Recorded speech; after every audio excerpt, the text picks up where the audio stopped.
Good morning and welcome to this Monday, July 10th, 2023 edition of Trading Places Live at earningsbeats.com. I'm Tom Bowley, Chief Market Strategist here at Earnings Beats, and I'll be your host for the next 30 minutes as we prepare for the opening bell. A lot transpiring last week, just in terms of we got the jobs numbers out. That was pretty important. We've had the 10-year Treasury yield making a big move to the upside. But I'm seeing a change in the character in terms of the interest rates. I know recency bias points us to, well, higher interest rates means lower equity prices. And that's been true really for the last year and a half, as we've worried about inflation and interest rates went up to battle inflation. But one thing keep in mind before we get the show started today is that you really need to remember that interest rates tend to go in the direction of equity prices. That's the longer term historical correlation. When the economy strengthens, that's when earnings go up. That's when usually the Fed wants to start putting the brakes on the economy when things get too hot. And so a lot of times it's rates going up when you've got the economy strong or strengthening. And so that's really what we want to focus on as we go forward, is maybe making that distinction of the character change that's taking place in the stock market. And I've talked about this recently, really over the last a couple months, because rates started going back up, and that has short term, that has been a problem for the stock market. As rates have gone up, we've seen the stock market go down. And my theory is that when rates go up to fight inflation, that's bad. When rates go up because of strong economic conditions or strengthening economic conditions, or just the feeling of the market that economic conditions will strengthen, I think rates going up in that scenario are not necessarily a bad thing for stock prices. And so let's just keep an open mind and be objective about higher interest rates at this point. We'll go ahead and start off today. I'm going to take a look at what happened on Friday to close out last week. It was a holiday shortened week, of course, with the July 4th holiday thrown in there. We are in a bullish historical period leading up to earnings. Stocks tend to move higher. I had an article yesterday over at Stock Charts, talked a little bit about earnings, and I pointed out a couple of things that Yardini Research had done. I think it's Ed Yardini. I may be pronouncing his name wrong. I apologize if I am. But I have a lot of respect for folks at research. You hear me talk a lot about big Wall Street firms and talk about CNBC. I can promise you the big Wall Street firms have excellent research, and they know historical tendencies. They know what happens when A and B happens. They know what C is going to look like. They've got that all figured out. And my biggest problem with CNBC or any of the media outlets is news today is not news like it was 30, 40 years ago. And I don't know everyone's preferences, but I just remember growing up and seeing Walter Cronkite. And when he provided news, I felt like we were getting news. There may have been a little bit of bias in there, but for the most part, I felt like we were getting news. I don't feel that way anymore with news. Maybe it's the social media. It's just everything's about the clicks. And I've seen it too much. I've seen inaccuracies reported as news and gospel, and it honestly just drives me crazy. So I tend to do all my own research. I try to look at the market independently. I try not to be swayed by others, and the best way not to be swayed by others is not to watch. CNBC, I think I could say a lot of different things, but I do think there's some brainwashing that takes place. You just hear certain things over and over and over again. They bring the same guests on that have gotten it wrong for so many years, and they just keep bringing them on. I would be keeping a list, and the folks that come in and actually can give you some good information and have had some great insights and some great predictions, those are the people I'd want to be watching. And unfortunately, that's not the way it is on CNBC or some of the other outlets. You're just looking at clickbait. You're looking at somebody that can stir the pot, somebody that just gets the eyeballs, because that's how those places make their money with those clicks. Anyway, I could go on and on, but what we do at Earnings Beats is try to remain as objective as possible. I know there are some of you that think I'm a perma bull, which, hey, that's fine if that's what you think I am. By the way, just take a look at a 100-year picture on the stock market and you'll know why I'm mostly bullish. Stock market almost always goes higher. You look at a 100-year chart, it goes up from left to right. So, I mean, if you want to criticize and say I'm perma bull, I don't care. Say what you want. When I see things that are going wrong in the market, I'm going to tell you about them. And if I think it's really serious, I'm going to tell you I think it's really serious. I don't think we have anything really serious right now. I don't. I think that the market has built in a lot of bad news. I think that the sentiment readings got to extreme levels. And when that starts, when the sentiment equity only put call ratio starts to fall, and I'm talking about long-term moving averages, when that starts to fall, and we've got VIX readings down into the mid-teens or even into the low teens, fears come out of the market. And fear is what drives bear markets. You've got to have fear to drive bear markets. Once the fear starts coming out, even when the market has bad news, you see little blips. Where are all those the big gap downs that we saw? Where are the big gap downs that we saw for all those months? Many, many months. Bad news. You wake up, Dow's down 300, Nasdaq's down 100, down whatever, maybe 200. Where'd they go? I mean, if you study history and you look at 2023, haven't seen much of that. Accumulation's been done. Wall Street's got their shares, and they want to thank everyone for selling last year. That's the way I view the market. That's the way it looks to me. That's the manipulation that I talked about all of last year and continue to talk about. Unfortunately, it's the way the stock market works. And when you see it over and over again, you start to realize that there's more to picking the stock market than looking at the PPO or, whatever technical aspect. And I love technicals, especially in a bull market. There are key signals. 20-day moving average is a big one for me, rising to the upside. But anyway, there's a lot that goes on. Anyway, I'm going to get off my soapbox here and let's get into taking a look at what happened on Friday. Let me get the screen up for you. Hey, Tom. Yeah. It looks like you're on the wrong webcam too. If you will change the webcam, I think it'll look a little bit better. Oh, my bad. No, that's okay. I don't know why it does that. But hold on a second. I thought it would just be the normal.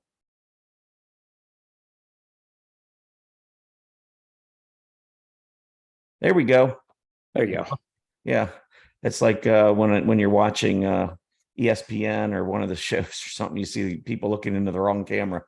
That's what I was doing for the last 10 minutes while I was on my soapbox. But anyway, it's, the market's tough. It's tough as it is without Wall Street, the big Wall Street firms manipulating and all. But anyhow, I'm off of that. Let's go ahead and take a look at what's going on or what happened in the market on Friday. And today, really, I want to spend some time talking about the industry groups that are hot, which ones are hot, which ones aren't. And the reason I'm doing that is because we're getting ready to go into earnings season. And if you want some of the best reports, a lot of times you have to find the best industries, and then you have to find the best stocks within those industries. So we're going to take step one today, and we're going to take a look at a lot of industry charts, relative charts, to give us an idea of what areas of the market are outperforming the S&P 500 right now.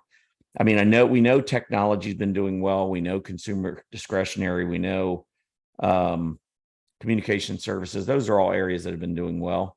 But which industry groups within those sectors? Because not all industry groups are performing well. So we're really going to try and zero down and take a look at that with the time we have today. But first, let's take a look at the Dow from Friday. You can see the Dow Jones was down 187 points. The S&P was down 13. Nasdaq was down 53. Mid caps up 23. Small caps up 11. So you can see the bifurcation there. Small and mid cap stocks doing pretty well on Friday. Not so much on the Dow, S&P, and the Nasdaq. Transportation stocks, another big jump on Friday, rising more than 1%, back above 15,500, closing at about 15,560. Look at the AD line on the transportation stocks. I mean, money, in my opinion, is pouring into that group right now. And that is a really good sign of our economy. there's really, I don't know that there's a better sign of what the market believes about our economy than just following the transports. So dollar trend is a good one. And when that starts to move and it breaks downtrend lines, which it has done, that's when the S&P 500 normally runs. I mean, if you go back and look at history, I'm not making this up. When you get a breakout on transportation stocks, it not only leads to a really strong move in transportation, but you typically see a very strong move in the S&P 500 as well to the upside. So when you start talking about bullish market versus bearish market, it's hard for me to get bearish when I'm seeing, the sentiment reset the way it did, when I see transportation stocks taking off, when I see leadership groups or the leaders among the aggressive sectors like technology and consumer discretionary and so forth.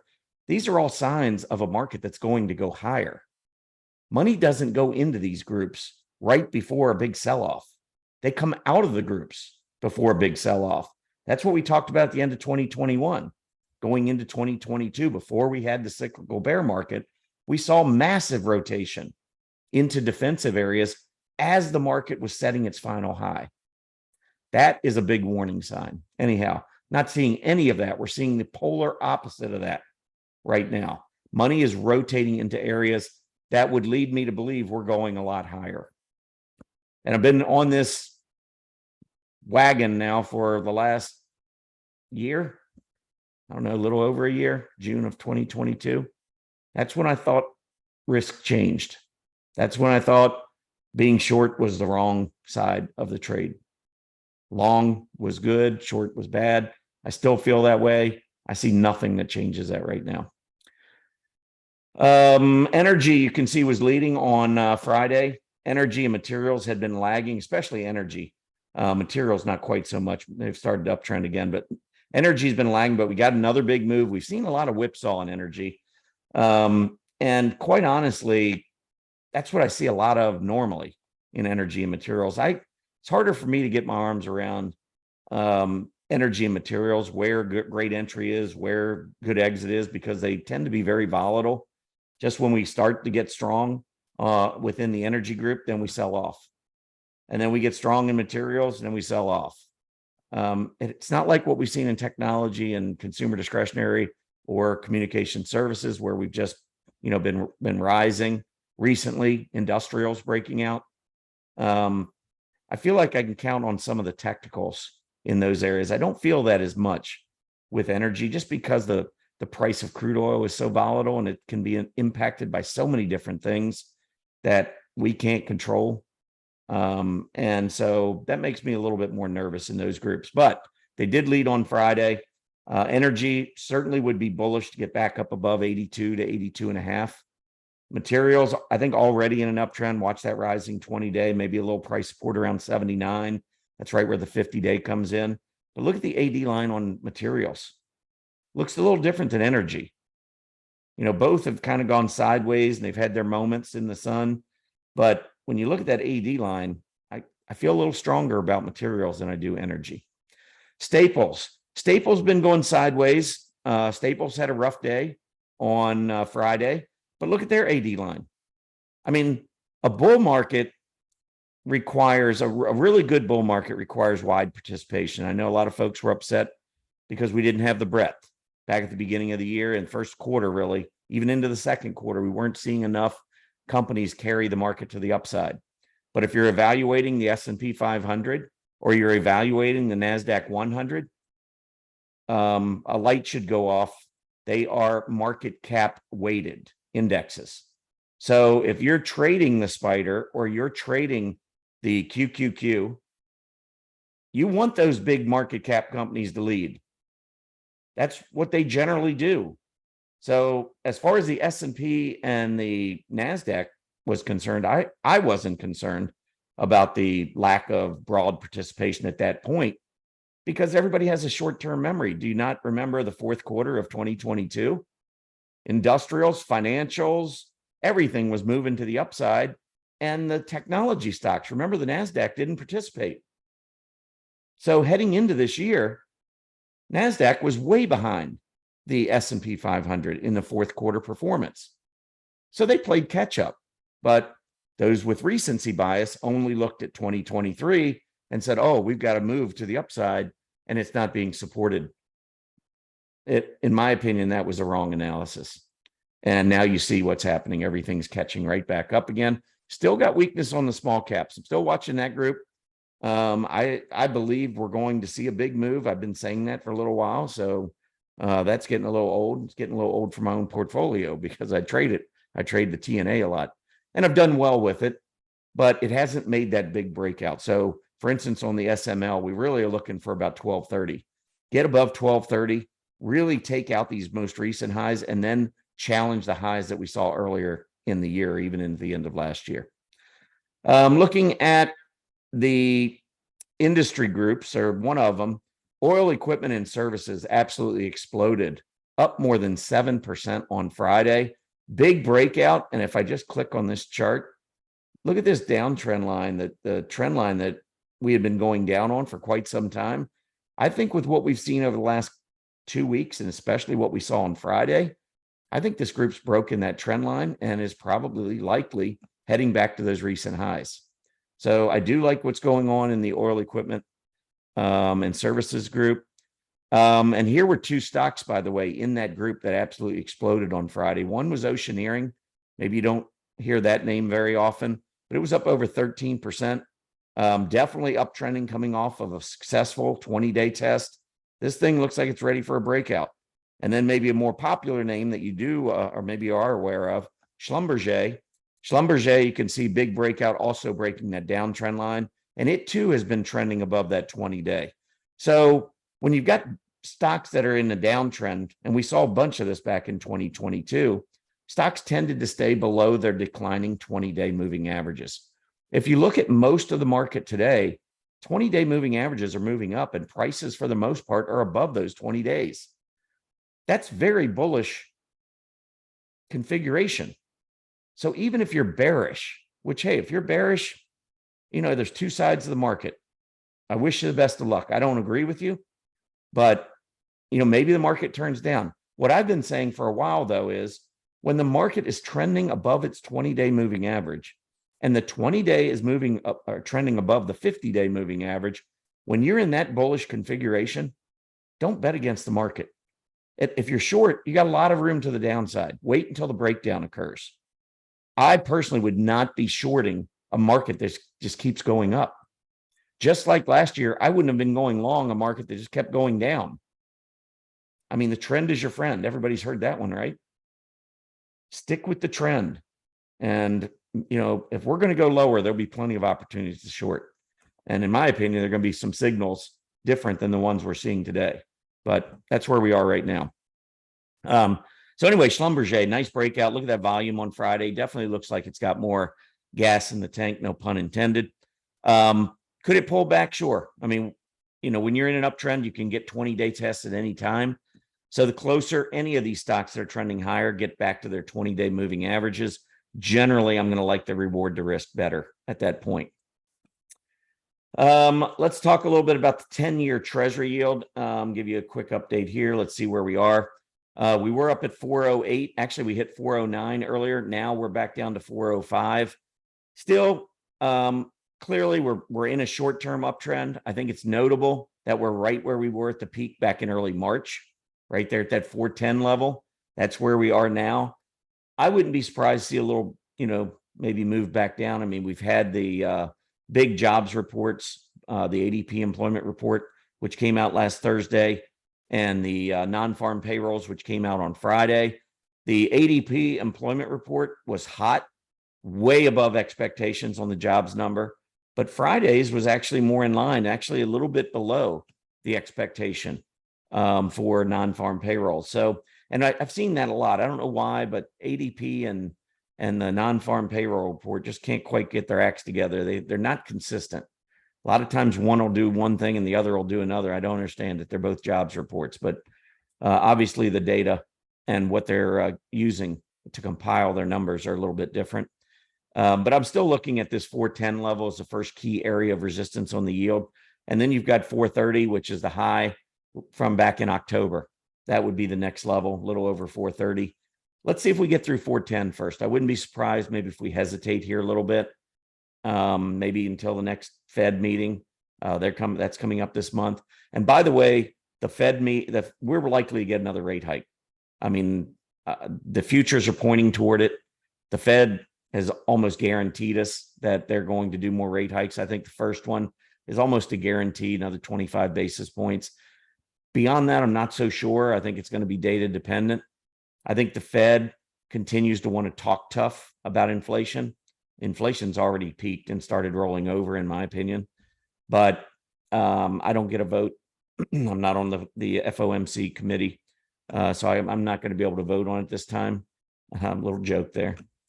But I do see the 10-year Treasury yield at least going up one more time with the Fed. They've made it clear they want to raise. The good news is it's more, I think, more about the economy maybe this time than it is about inflation, because the economy is picking back up again.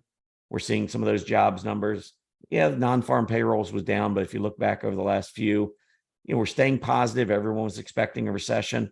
Jobs have remained pretty strong. Unemployment remains low. So I think maybe the Fed's still a little bit worried that that could be a problem. Hold on one second.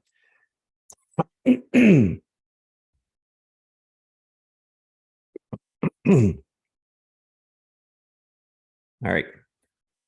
S&P 500, let's take a look. Well, we do have a negative divergence. And this is, if I look technically at the market, you're going to run into times when the market just maybe loses a little bit of steam, or at least appears to be losing a little bit of steam in terms of momentum. I think this is one of those times right now.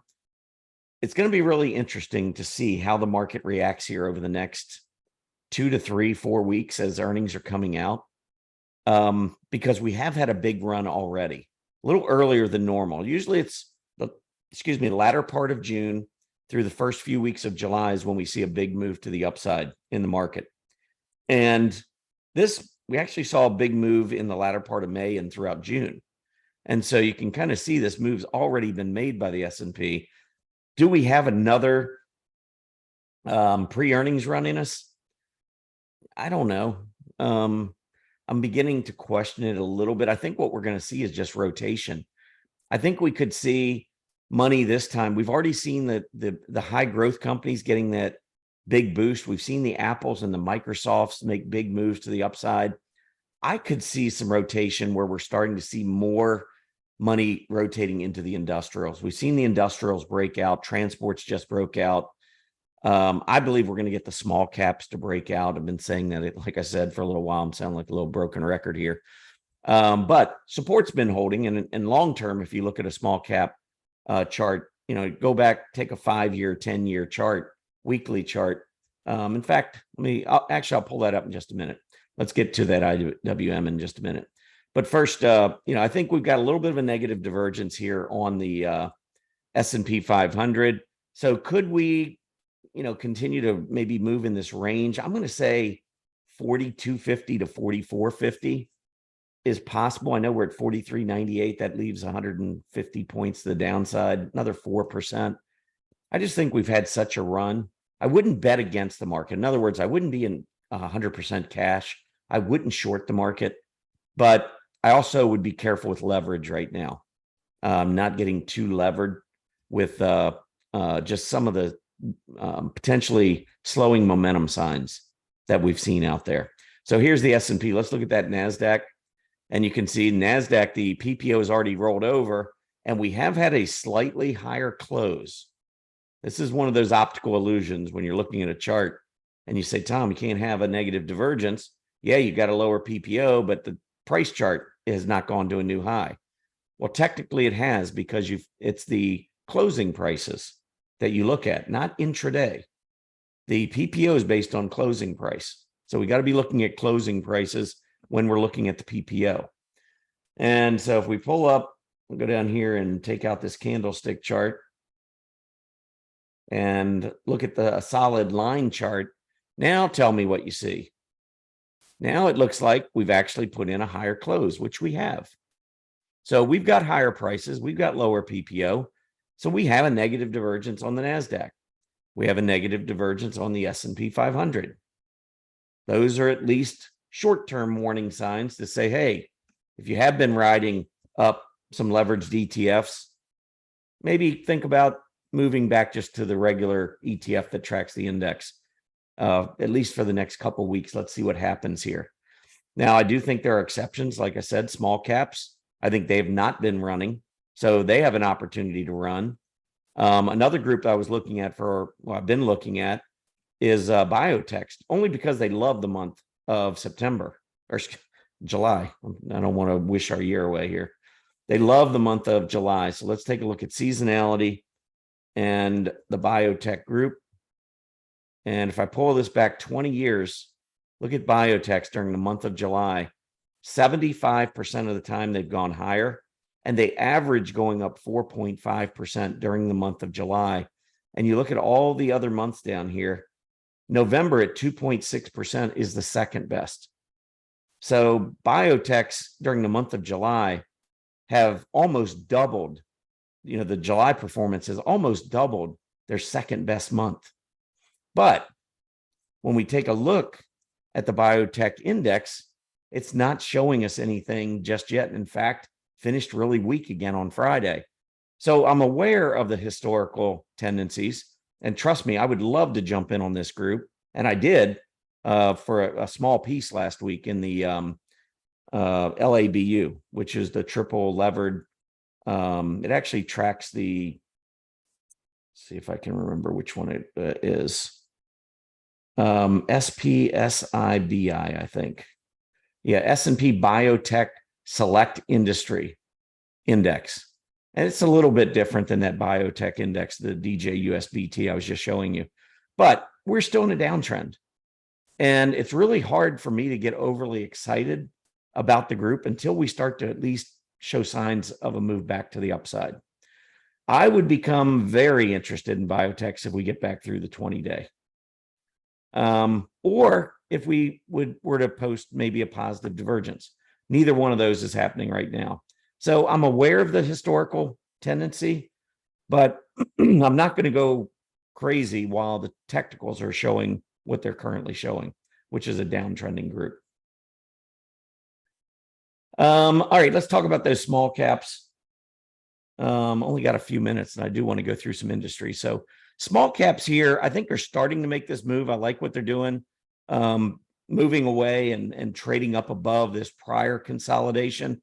But look at the double top we had up at 197.5 on the IWM, and we're still sitting down here at 185, while all the other major indices have taken out last August high. We've not been able to do that on small caps. So I think rotation is something that could actually benefit the small caps, and that's what I'm expecting as we move forward. I think this is a group that could do better than a lot of folks think they're going to do, but we'll see. And like the biotechs, I mean, a breakout would be nice here. Getting back up above that 188, 189 level. As I've been talking to members, anything back down the low 80s, 180s to maybe upper 170s, I think is a great time to take a shot with the triple leveraged ETF, the TNA. And when we get back up to 188, 189, I mean, until we can make that breakout, you take profits, or at least partial profits. That's the way I've been trading it. So I've been doing okay with it, but we're not getting that strong move that we saw like from the QQQ, the Spider, the transports now, industrials, all these other groups that really have kind of taken off. Not really seeing that kind of a move yet on IWM. I think we will. But going back to 5 years, 10 years, actually, let's go back at least 10. Actually, I'm going to go back 20. Because after coming out of the secular bear market 2009, I mean, you can say what you want about the small caps, but I still see a long-term uptrend. If you just recency bias, you're just looking at the last year, underperformance. That's true.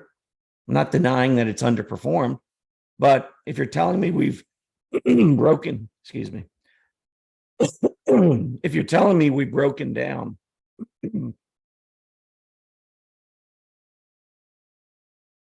still got these allergies. If you're telling me we've broken down on this long-term chart, I'm going to disagree with you. We had a double top just above 160 on the IWM. Now we've gone down and we put in a double bottom right at that same level. Broken resistance is price support. There you go. You break out, you go back, you test price support. There's nothing wrong with this uptrend right now. Is this group lagging? Yes. But is it in a bear market or is it in a long-term downtrend? No, it's in a long-term uptrend. So I believe the next move is going to be a big one to the upside rather than a big one to the downside. Hey, if you lose 160 on this group, I think we got a different ball game, and you'll hear me talking about it differently. But as long as we hold price support, I just feel like we're consolidating until we get that next big move to the upside. All right, let's take a look. If I can find my group. Okay, here's the chart list. First, just the sectors real quick. So technology, look at what technology is doing. This is where, I'm having a problem thinking that the stock market is topping when you've got the most influential growth area in the market performing so well. Just not going to be bearish when that's happening. Wall Street, the big Wall Street firms don't rotate into technology right before a big recession or a big market drop. It just doesn't happen. Trust me, they'll get out first. XLY, this is discretionary. Lagging for a long time, but this group is on fire right now relative to the S&P 500. This is a group you want to be overweighted in. Communication services still in the long-term uptrend, or maybe intermediate term uptrend, depending on how you view terms, periods. But we were downtrending for a long time. 2022 was an awful year for communication services. But 2023 looks nothing like 2022. We're outperforming, been going up almost all year. Industrials, look at the strength coming back into industrials. So here was your breakout on an absolute basis. Here's your relative strength. And that's why I think this group continues to outperform. Now, long-term industrials, don't expect too much out of industrials. When the market starts to feel like, hey, the economics or the economy is starting to pick up, transports are doing well, you're going to see some outperformance from industrials. You're not generally going to see straight up moves, straight down moves like we see in some of the more aggressive areas, like technology, like communication services. This group's going to stick a little bit closer to the S&P 500, but I do like what's going on right now. Financials, yeah, they've been bouncing a little bit on an absolute basis. This is a horrible group. If you want to talk about an inverted yield curve, this is right here the group you want to focus on. This financials, and I audited banks when I was in public accounting for 20 years back in the 1980s, 1990s. And I know banks really well. I know what makes them tick. I know what presents problems. This current environment, inverted yield curve, you want to stay away from banks. You might say, well, this, I'm accumulating great value. Okay, if that's I'm a momentum trader. I'm not a value. I'm not looking for value. I'm looking for momentum. I want those consumer discretionary names. I want the industrials. I don't want the ones that are going down. I'm not trying to catch bottoms. I'm trying to ride the wave to the upside. So financials just don't interest me. Now, for those of you, excuse me, for those of you that think we're going lower, I'm just going to show you these next 4 charts and you can decide for yourself.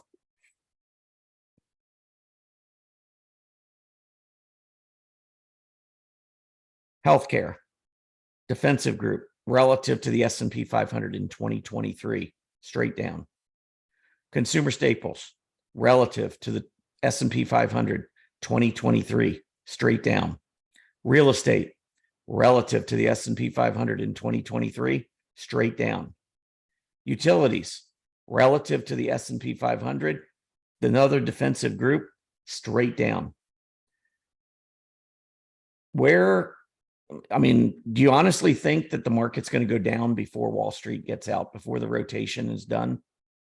These groups, this is where the money will rotate if there are storms ahead. This is where we're going to go lower. This is where, we may go lower on an absolute basis. This is where we're going to actually start to tick up on a relative basis. So you're going to maybe start to see the aggressive groups weaken. And I'm not talking about for a day or for a week.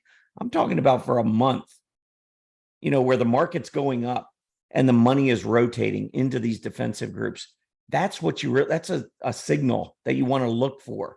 When you see them all going down like this steadily, and you see technology up, you see discretionary up, you see communication services up, and these are all down on a relative basis, those 7 charts are gold in terms of calling the market. Are they the only thing? No, but they're pretty big. Rotation in the market, relative strength in the market is a big signal. I'm sorry, I just don't see it. Wall Street is not preparing for anything to the downside, nothing major. So, I mean, if you want to be bearish, be bearish. I'm not bearish. Haven't been bearish for the last 13 months, and I think I've been on the right side.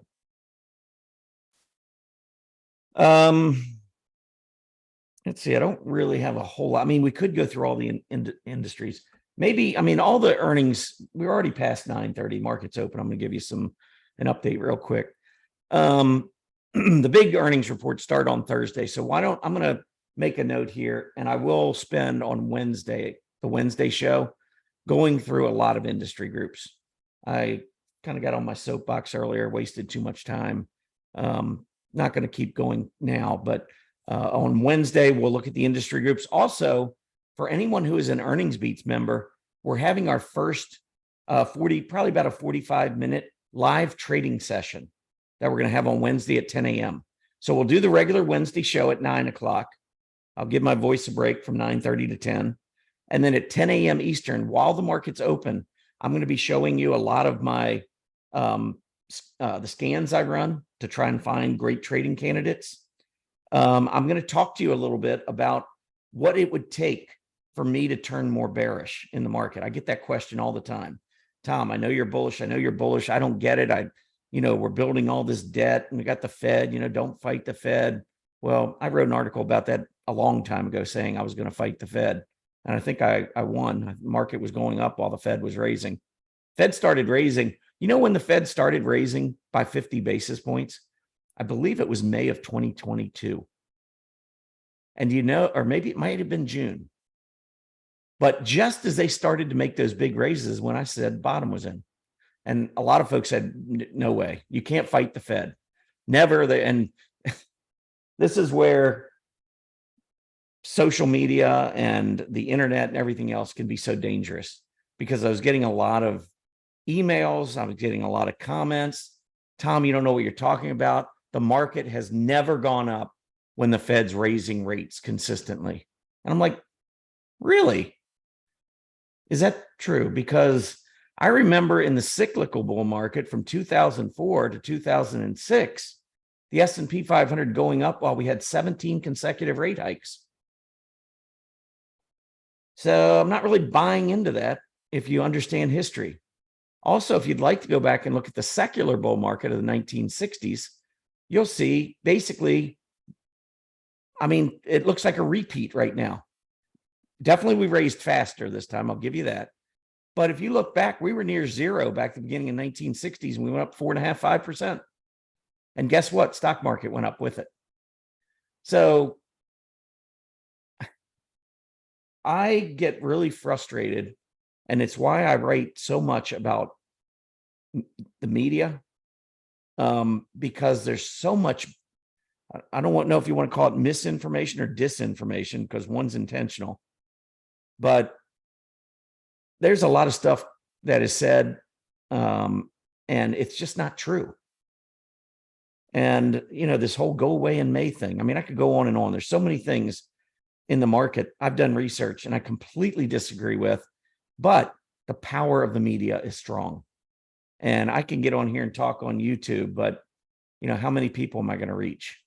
Not many, not compared to, CNBC and the reach of some of these other websites and so forth. So anyway, I just try to keep it real, and really look at the things that matter in the stock market, and try to ignore the things that don't matter nearly as much as some folks would like for you to believe.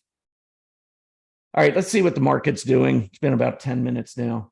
All right, we got the Dow up 90, S&P up 5, got the Nasdaq up 6, Small caps up a little bit, actually on a percentage basis. Small caps, mid caps leading. And that was the case on Friday. So maybe we'll get a little bit more of that. The VIX, though, while we've been going up, the VIX is going up. And I did notice last week, and this is something I'll be keeping an eye on, check out the correlation on a daily chart on the S&P 500 and the VIX. Because when the two start to go together, and they were doing that last week just a little bit, the correlation went back up to 0. Normally that correlation is minus, like close to -1 almost all the time. It's back up near 0. And when it goes positive, that's when we normally see a reversal in the market. And right now we've been trending higher in the market. So that could be another short-term signal, kind of similar to that equity only put call ratio that I've talked about, and also similar to the negative divergences that I spoke about earlier in this show. So anyway, keep all that in mind. I think in the short term, we want to be a little careful. I still believe we're going higher. And I also, folks are saying, well, Tom, you said the worst time of the year is July 17th to September 27th. We're almost there, week away. What about that? Is this going to be a time we're going to have a big sell-off? I don't know that we're going to have a big sell-off. And in fact, I want to do some more research to see how those years, how July to September does in years when the stock market is bullish, like secular bull market years. And I will get back to you. I want to do some more research on that before that period hits. I don't see this as any kind of a big move to the downside. I just don't. I could see another 3 or 4%, maybe. But I think the bulls have grips on this market right now. And I don't think it's going to go too much lower before we're back up to all-time highs. Anyway, that's it for me. Long show today. I apologize for going over so much. But remember, Wednesday morning, I'll talk about the industry groups. And then Wednesday at 10 a.m., special trading. And I'm going to start doing this every Wednesday, by the way, doing it for our members at Earnings Beats. So if you want to take out a 30-day trial at Earnings Beats, you can do so. Just go over to our homepage and click on the trial button, and we'll be happy to get you started.